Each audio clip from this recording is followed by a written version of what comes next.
think your job as an engineer and sometimes, right, we all wear so many hats. We're engineers and producers, and so the engineer didn't used to have to be the person explaining why everything was happening. A producer might have made the decision about it. This is what I want the drums to sound like, and now you've gone and done it for them, and they're communicating with the artist. So it can be tough to be trying to tune a drum, set up a mic, and tell somebody why you don't want to use that snare drum and you want to use this other snare drum because you've got this vision down the line. So I think education is just a huge part of recording with artists. You know, you're kind of there to like help, depending on where they are in the process, how many records they've made.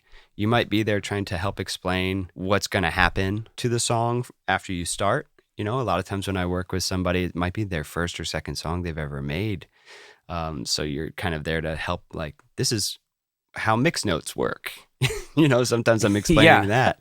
Totally. And just be kind and be open and make sure that people know that no question is dumb. It breaks my heart when somebody asks a question and I think I've answered it in a kind and open way, and they're like, oh, like, silly me, I didn't know anything about that. And it's like, no, like, well, of course you didn't know, you know, that's how I process the vocal. And that's great. We should be talking about this together. And why did you ask that question? You know, is there something you're missing? Trying to talk about the language that we all use to talk about music. You know, that's muddy, or this feels tubby or rolled off, or not everybody knows that.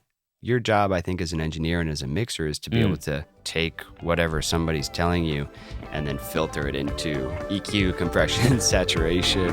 What does it actually mean?